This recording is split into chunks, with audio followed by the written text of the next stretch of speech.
Ça y est, je change de raquette. Salut les volcaniques, merci. La semaine dernière, j'ai reçu des tonnes de commentaires pour m'aider à progresser.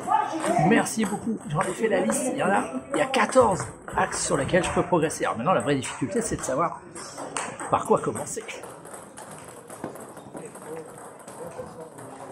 Je change de raquette, je change mon positionnement des pieds, je change tout un tas de trucs, enfin bref, on va voir ça en images cette semaine.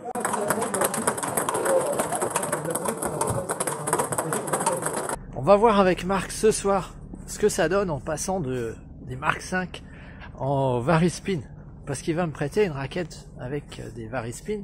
Je vais voir si j'ai un peu plus de contrôle en réception de service, parce que tu as dû voir dans la vidéo précédente que c'était pas brillant.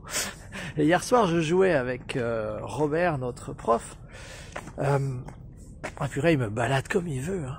C'est infernal. C'est pénible de te dire... il bouge presque pas, il touche la balle et je suis tout le temps en train de courir. Mais c'était une très très bonne séance. Panier de balles, alors pour tous ceux qui m'ont donné des conseils par rapport à ma position, etc., j'ai essayé de réfléchir. Où étaient mes pieds?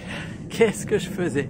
Est-ce que j'étais en train de taper mes coups droits avec le pied gauche en avant? Ou est-ce que j'avais mon pied droit en avant? Voilà, donc on va dire que c'était une très très bonne séance. J'ai joué aussi avec une jeune chinoise de 7 ans. Intéressant, marrant de voir des enfants de 7 ans. Assez facile de les déborder, mais sinon en toucher de balle, très très intéressant. Marc m'a prêté une raquette avec des Fast Arc G1, contrairement à ce que j'avais dit. Je sais pas pourquoi, je m'étais mis dans la tête c'était des Varispin, mais non, du Fast Arc G1. Il y a 2 semaines, dans la vidéo à Colmar, j'avais dit, à un moment donné, il faut arrêter de vouloir tout le temps changer le matériel. T'as besoin d'y rester. Et là, je change d'avis. Pourquoi? Pourquoi est-ce que je change d'avis et que j'écoute les conseils de Marc? Parce que tout simplement, Marc est la personne qui a passé le plus de temps avec moi en match à m'observer jouer. Et là, ça veut dire que quand tu comptes les points, quand tu n'as pas droit à l'erreur, les enseignements qu'il a pu en tirer sont plus pertinents que tout ce qu'on a pu me donner comme conseil auparavant. Et c'est pour ça qu'il ne faut pas s'entêter. La vraie difficulté dans la vie, c'est pas d'être persévérant, c'est de comprendre quand tu es en train de t'entêter et de changer. Et il y a plein de moments, les gens abandonnent parce qu'ils ne sont pas assez persévérants. Ils n'étaient pas en train de s'entêter. Ils n'étaient juste pas assez impliqués pour faire les efforts pour obtenir ce qu'ils veulent obtenir. Et là, la vraie sagesse, c'est d'arriver à distinguer entre je persévère ou je m'obstine. Et j'en ai un bien meilleur contrôle. Je n'arrivais pas à faire ce genre de balle.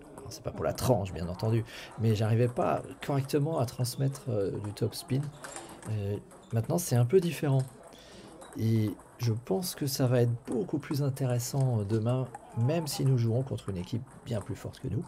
Je m'attends à prendre encore 3 défaites, mais peut-être que j'aurai beaucoup moins de frustration, un peu plus de, on va dire, de plaisir dans le jeu. Et c'est ça qui est essentiel, parce que quand tu veux progresser, si tu n'as pas de sentiment que ça avance, bah c'est assez difficile de continuer à garder la foi.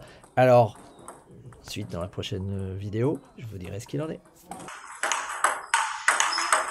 Verdict demain, lors de matchs difficiles. Abonne-toi à la chaîne et active la cloche pour être prévenu dans une nouvelle vidéo.